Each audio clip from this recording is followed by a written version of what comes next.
can travel with kids. And not to Africa. Who's going to Africa? I'm just saying, what if one day you and I want to pick up and go to Africa? Do you want to go to Africa? Not particularly. So... But someday I might. But honey, there's nothing more rewarding or wonderful than... Excuse me. Okay, yeah. so we're on this Excuse me. plane, and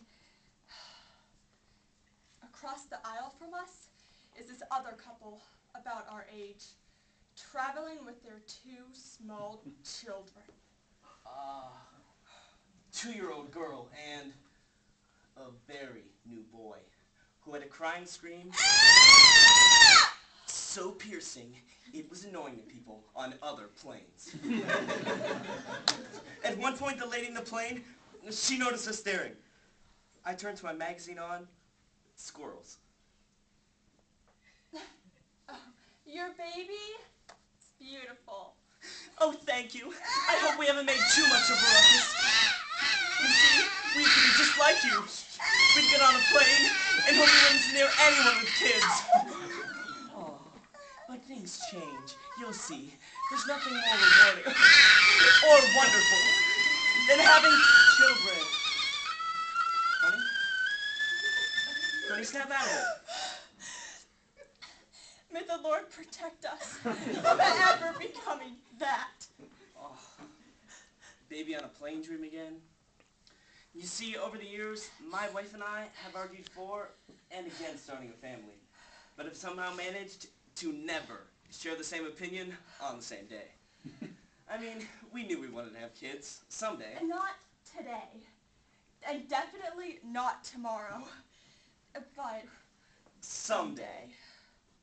But you know, the rule book does say once you get married, you just start churning them out. But how do you know when it's time? How do you know when it's time to take that step from couplehood to Babyhood. by Paul Reiser? So, what else? What specifically are you afraid you're not going to be able to do with kids that you do now? Okay, sleep, and what about going to the movies?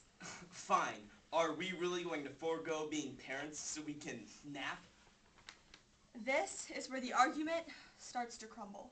When you realize you would forego having a child just so you could take an occasional nap and see a movie the exact same day it comes out, you have to take a good hard look at yourself. I'm a shallow person.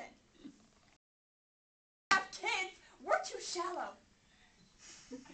All right, now, I'm batting for the maybe we should have kids team.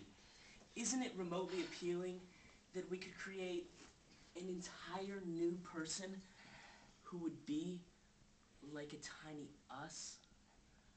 I mean, think about it. With your eyes, and my nose, my teeth, and your ears.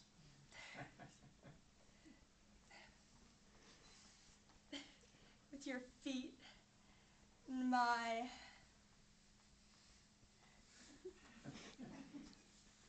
wrists. So, do you want to try? Yeah, sure. Oh, yeah, sure. Fortunately for the human race, God is a very clever person. You see, by designing it so that the very act of reproduction feels, generally speaking, pretty good. It has become inevitable that people are going to partake. If instead the almighty and powerful made sex an act of sheer humiliation, I don't know how many people would have gotten involved. But by surely linking procreation with excitement, God has seen to it that life does go on. And you know, it's possible that's why his name comes up so often in the act. It's like a salute to the author. Sometimes you just have to say, God bless God. He knows what he's doing.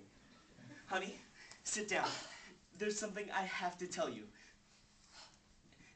After looking at your belly and talking to people I know who know these things, I'm happy to inform you, and you're the first one I'm telling this. You're pregnant. Oh, Paul, is it really true? You bet it is, baby. From this point on, he was bristling with energy and teeming with purpose. I had, after all, successfully completed the most basic and sacred function of my gender. I had spread my seed. I had spawned. My loins were bountiful. I was... No! fertile man. How are ya? Nice to see ya. I just want to let you know that I've procreated. Have a pleasant afternoon. Excuse me, have you considered childbearing? Because if you're interested, I can help you create life right now. No disrespect intended, you see. I'm just here to assist because I'm... No! fertile man. But from that point on, I don't ever think I told her anything she didn't already know. Honey, sit down. There's something I have to tell you.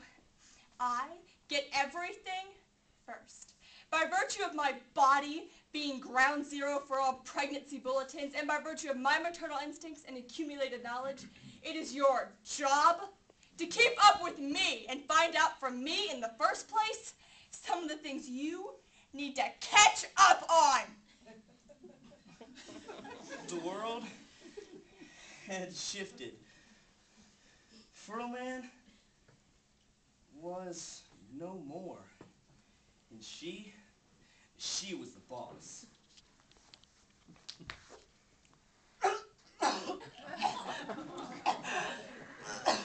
Are you okay? Ask me what I did from 2:30 to now. Okay, what? I ate a banana and cried. So, why are you crying? I don't know. Well, can I do anything for you? No. Can I get you anything? No. I am so nauseous. How many bananas did you eat? 8. Honey, next time, just don't eat so many bananas. Can I do anything for you? Yeah, just shut up and leave me alone. Through all the months of expecting, what I didn't expect was when that moment actually came, it would scare the hell out of me. We have to go right now. Paul! Oh. Okay.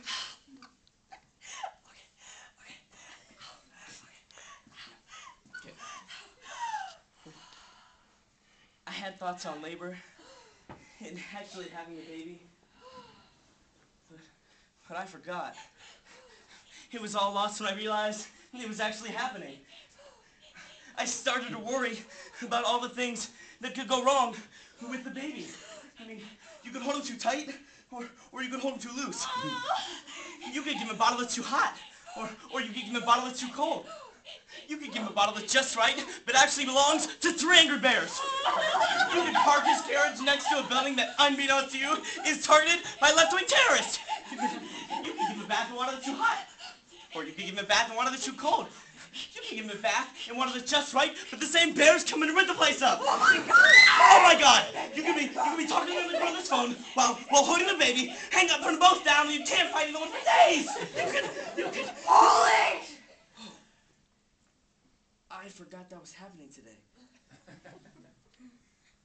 I looked up, and sure enough, something baby-like was making its way to the world. And then I looked up again, and was even more floored at what I saw next. The most beautiful, radiant woman I had ever imagined. At that moment, her hair curling in sweat, wincing in pain. In the midst of all that was this inescapably feminine being doing what she had to do. She was like an ad for woman. That I do remember.